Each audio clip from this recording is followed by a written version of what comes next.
ರಾಜ್ಯದಲ್ಲಿ ಅಧಿಕಾರದಲ್ಲಿರುವ ಕಾಂಗ್ರೆಸ್ ಸರ್ಕಾರ ಹಿಂದೂಗಳ ಹಣವನ್ನು ಮುಸ್ಲಿಮರ ಅಭಿವೃದ್ಧಿಗೆ ವಿನಿಯೋಗ ಮಾಡುತ್ತಿದೆ ಎಂದು ಬೆಂಗಳೂರು ಗ್ರಾಮಾಂತರ ಜಿಲ್ಲಾ ಬಿಜೆಪಿ ಅಧ್ಯಕ್ಷ ರಾಮಕೃಷ್ಣಪ್ಪ ಆರೋಪ ಮಾಡಿದರು.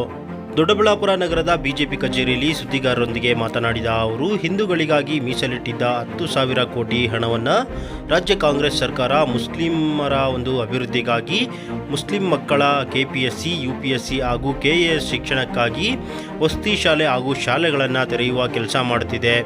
ಇನ್ನಾದರೂ ಹಿಂದೂಗಳು ಎಚ್ಚೆತ್ತುಕೊಂಡು ಇವುಗಳ ಬಗ್ಗೆ ಅರಿವನ್ನು ಪಡೆದುಕೊಳ್ಳಬೇಕು ಎಂದು ವಾಗ್ದಾಳಿ ಮಾಡಿದರು.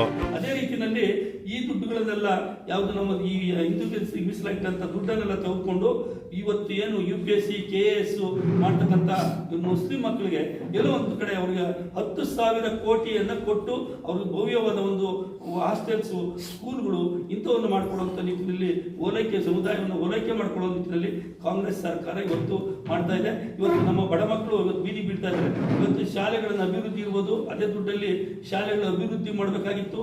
ಮತ್ತೆ ಮಕ್ಕಳ ವಿದ್ಯಾಭ್ಯಾಸ ಹಾಸ್ಟೆಲ್ಗಳನ್ನ ಜೀರ್ಣೋದ್ಧಾರ ಮಾಡುವಂಥ ಕೆಲಸ ಅವನ್ನೆಲ್ಲ ಕುಂಠಿತಗೊಳಿಸಿ ಒಂದು ಸಮುದಾಯಕ್ಕೋಸ್ಕರ ಇವತ್ತು ಅವರು ಈ ಶಾಲೆಗಳನ್ನು ತೆಗೆಯೋದು ಮತ್ತೆ ಅವ್ರಿಗೆ UPSC KSಗೆ ಅವ್ರಿಗೆ ಹೆಚ್ಚಿನ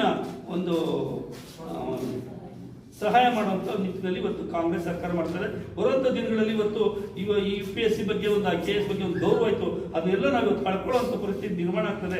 ಅವರು ನಾಳೆ ಬೆಳಿಗ್ಗೆ ಬೇಡಿಕೆ ಇರ್ತಾರೆ, ನಮ್ಮದೇ ಆದ ಜನಾಂಗ ನಮಗೆ ಎವ್ಯಾಲ್ಯೂಯೇಷನ್ಗೆ ನಮ್ಮನ್ನೇ ಕಳಿಸ್ಬೇಕು ಅಂದಾಗ ಅದನ್ನು ಕೊಡ್ಲಿಕ್ಕೆ ಇವರು ತಯಾರಾಗಿರ್ತಾರೆ. ಆ ನಿಟ್ಟಿನಲ್ಲಿ ಇವತ್ತು ಆಯ್ಕಟ್ಟಿನ ಜಾಗದಲ್ಲಿ ತಂದೆ ಆದ ಶಕ್ತಿವರ್ಧನೆ ಮಾಡ್ಕೊಳ್ಳಿಕ್ಕೆ ಹೊರಟಿದ್ದಾರೆ. ಇದೆಲ್ಲ ಒಂದು ಕಡೆ ದೇಶದ ಅಧೋಗತಿಗೆ ಕೊಂಡೋಗುವಂಥ ಒಂದು ಪರಿಸ್ಥಿತಿ ನಿರ್ಮಾಣ ಆಗಿದೆ. ಈ ನಿಟ್ಟಿನಲ್ಲಿ ಅದನ್ನು ತಡೆ ಹಿಡಿಬೇಕಾಗ್ತದೆ. ಇದನ್ನು ಸರಿಪಡಿಸ್ಕೊಳ್ಳುವಂಥ ಕೆಲಸ ನಮ್ಮ ಹಿಂದೂ ಬಾಂಧವರಲ್ಲಿದೆ. ಹಿಂದೂ ಬಾಂಧವರು ಇವತ್ತು ಇದನ್ನ ತಿಳ್ಕೊಬೇಕಾಗಿದೆ, ತಮ್ಮ ಮಕ್ಕಳ ಭವಿಷ್ಯವನ್ನು ಹತ್ಕೊಬೇಕಾಗಿದೆ. ಈ ಪರಿಸ್ಥಿತಿ ನಿರ್ಮಾಣ ಆಗಿದೆ.